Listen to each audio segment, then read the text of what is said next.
राधिका और नवीन को आज तलाक के कागज मिल गए थे।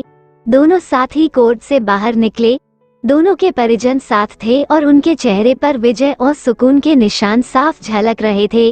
4 साल की लंबी लड़ाई के बाद आज फैसला हो गया था। 10 साल हो गए थे शादी को, मगर साथ में 6 साल ही रह पाए थे। 4 साल तो तलाक की कार्यवाही में लग गए। राधिका के हाथ में दहेज के सामान की लिस्ट थी जो अभी नवीन के घर से लेना था, और नवीन के हाथ में गहनों की लिस्ट थी जो राधिका से लेने थे। साथ में कोर्ट का यह आदेश भी था कि नवीन 10 लाख रुपए की राशि एकमुश्त राधिका को चुकाएगा। राधिका और नवीन दोनों एक ही टेम्पो में बैठकर नवीन के घर पहुंचे। दहेज में दिए सामान की निशानदेही राधिका को करनी थी, इसलिए 4 वर्ष बाद ससुराल जा रही थी। आखिरी बार, बस उसके बाद कभी नहीं आना था उधर। सभी परिजन अपने अपने घर जा चुके थे। बस 3 प्राणी बचे थे, नवीन, राधिका और राधिका की माताजी। नवीन घर में अकेला ही रहता था। माँ बाप और भाई आज भी गांव में ही रहते हैं। राधिका और नवीन का इकलौता बेटा जो अभी 7 वर्ष का है, कोर्ट के फैसले के अनुसार बालिग होने तक वह राधिका के पास ही रहेगा। नवीन महीने में एक बार उससे मिल सकता है। घर में प्रवेश करते ही पुरानी यादें ताज़ी हो गई। कितनी मेहनत से सजाया था इसको राधिका ने। एक एक चीज में उसकी जान बसी थी। सब कुछ उसकी आंखों के सामने बना था। एक एक ईंट से धीरे धीरे बनते घरोंदे को पूरा होते देखा था उसने। सपनों का घर था उसका। कितनी शिद्दत से नवीन ने उसके सपने को पूरा किया था। नवीन थका हारा सा सोफे पर पसर गया। बोला, ले लो जो कुछ भी चाहिए, मैं तुझे नहीं रोकूंगा। राधिका ने अब गौर से नवीन को देखा। 4 साल में कितना बदल गया है। बालों में सफेदी झांकने लगी है। शरीर पहले से आधा रह गया है। 4 साल में चेहरे की रौनक गायब हो गई। वो स्टोर रूम की तरफ बढ़ी जहां उसके दहेज का अधिकतर सामान पड़ा था। सामान ओल्ड फैशन का था, इसलिए कबाड़ की तरह स्टोर रूम में डाल दिया था। मिला भी कितना था उसको दहेज। प्रेम विवाह था दोनों का।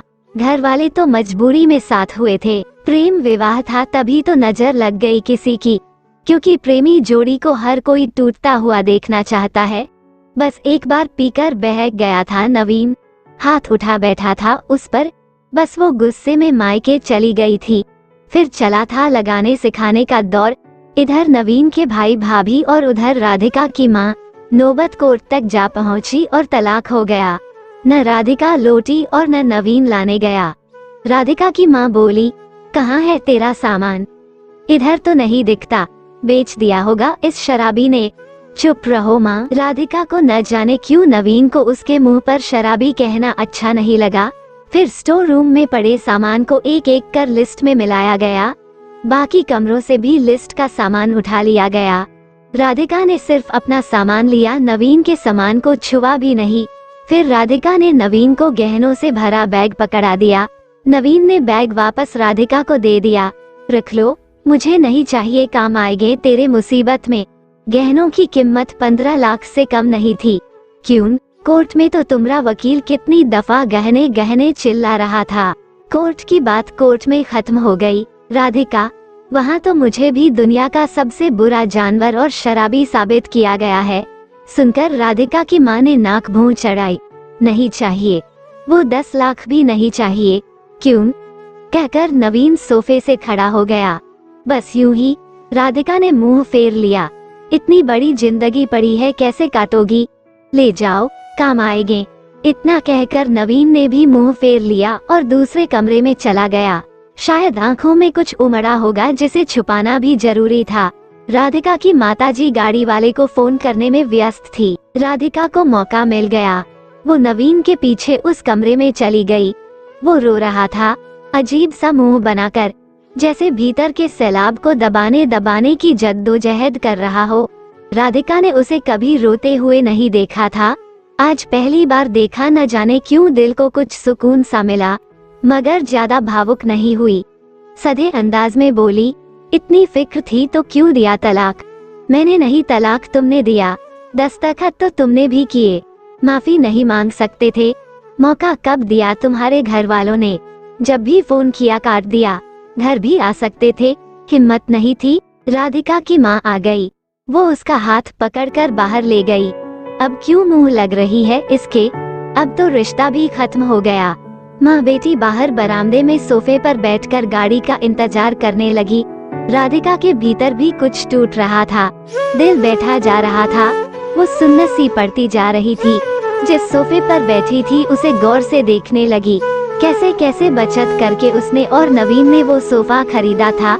पूरे शहर में घूमी तब ये पसंद आया था। फिर उसकी नजर सामने तुलसी के सूखे पौधे पर गई। कितनी शिद्दत से देखभाल किया करती थी। उसके साथ तुलसी भी घर छोड़ गई।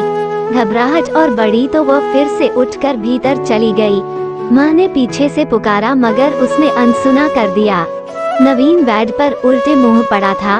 एक बार तो उसे दया आई उस पर, मगर वह जानती थी कि अब तो सब कुछ खत्म हो चुका है, इसलिए उसे भावुक नहीं होना है।